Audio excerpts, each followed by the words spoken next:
G'day everybody, welcome back to the Richmond Brotherhood YouTube channel. It has been a little bit, I'm sorry about that, if anyone really cares. I did want to do a video a week, sort of slipped a little bit, but anyways, I wanted to just upload a video just venting and ranting about the game last night. So, as we all know now, the Blues won by 5 points in what was a really, what was it? There was 10 lead changes in this game.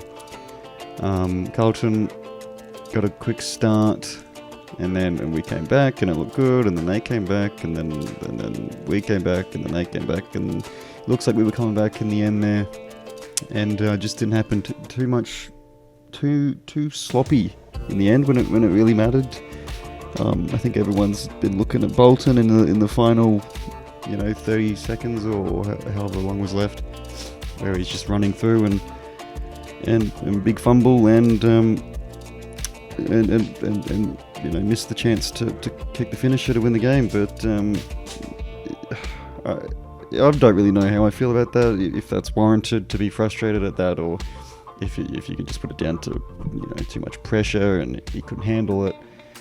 But you do see times like that, picks it up one hand, scoops it, and goal. You see that from Bolton. In the past you see that from heaps of players. So should he have done it? Probably. But in the end he fumbled it, and Bolton had a few moments like that in the game.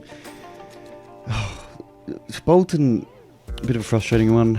We see the talent, especially 2 years ago. Was it 2 years ago he was All-Australian? Wasn't All-Australian last year? Was that last year? I think it was 2 years ago, Bolton All-Australian, and everyone saw that this kid's got talent, this is going to be a superstar of the game. Not too long, and it never, happened, because Bolton now, he's 25 years old. He'll be 26 next year, so you would think that this should be a year for him to at least set a good foundation for next year. But this video's not about Bolton. That's kind of gone off track there. But anyway, the game, 10 lead changes, couldn't get it done in the end. But bloody hell, this game coming off last week and everything, everyone's been saying, or Uzo was saying how proud he is, and it was good to see a game.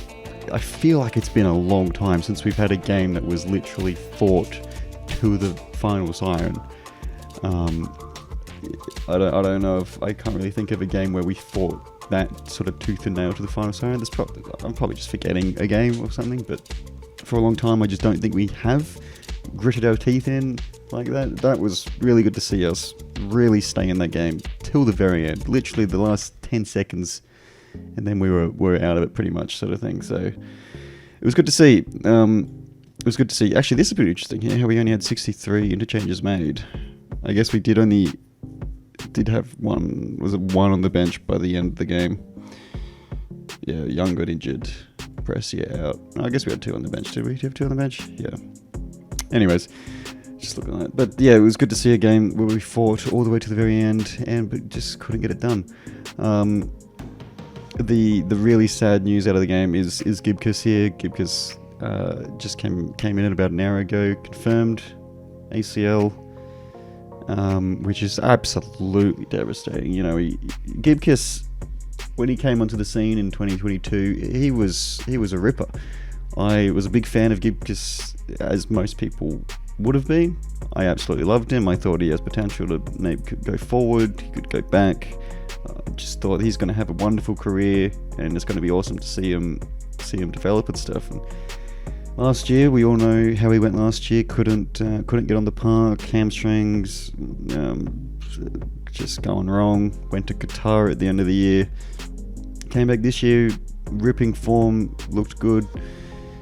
Does his ACL round 1, very similar to Rance, in a way, but it's very unfortunate.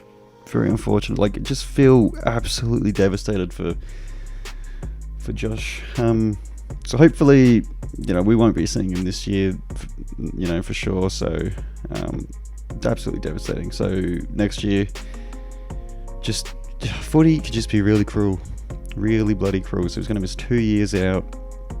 Just feel for him. Just absolutely feel for him. Give some love in the comments down below for Gibby. Best players for us would have to be, I thought Vlosten was definitely probably best on ground. I would think he had 11 intercept possessions. Whoops, what's going on here? Oh, he had 11 intercept possessions, which is bloody good. Almost 80% at efficiency with 24 disposals. I thought Bolter was very good. He was playing a bit forward back. He got swung back, I think, pretty early and then sort of settled him back. But 3 goals, so I don't really know what's going to happen with Bolter this year. Let me know down in the comments below. Should he be playing forward? Should he be playing back? Is he a better forward? Better backman? Because, I don't know, it's a bit of a tough one, I think. I thought Nank was solid against De Koning, which De Koning was... Fucking hell, De Koning played probably his, possibly game of his career so far. Well, maybe not quite that, but De Koning was very bloody good. So, Nank to keep up with him, it sort of felt like most of the game. Bloody Harry Mackay kicking 3. What happened to him? When did he learn how to kick all of a sudden? Taranto, probably a little bit quiet for his standards and what we've come to really ultimately expect from Taranto. He was probably not amazing. But looking at his stats here, you can't really be too mad at these stats here. 453 meters gain, but it definitely felt at times he was just butchering the ball. I don't really know if that has merit to it, but it just felt like at times he was absolutely butchering it. Yeah, Dusty had a pretty good game. I thought, 16 touches and 2 goals, but he was everywhere. For the most part of the game, I feel like he was getting involved. He's doing the good stuff. But in saying that, maybe a little bit quiet for his lofty. He's got very lofty standards though. But no, I thought Dusty was good. And first game for him. Let's just hope Dusty can have a consistent and good season. I don't think anyone's expecting him to blow the blow the gates open and shit and the flood wall burst, but as long as he can have a good consistent year. Jacob Hopper, actually an interesting one here. First half he was on 20 disposals. Hopper's first half was incredible. Thought here we go, he's on track for 40 touches and he looked bloody good in the first half and only had 5 touches after half time, which is not really what you want to see, but anyway, see how he goes. At least it was a good start, and he's got something to really build off there. So, yeah, let me know what you think about Hopper, but yeah, he had a good start. Shorty sort of just did what Shorty does, I thought. We've talked about Bolton, but yeah, I'm not going to go through everyone here. Lynch was fucking awesome to see Lynch back, kicking a couple goals.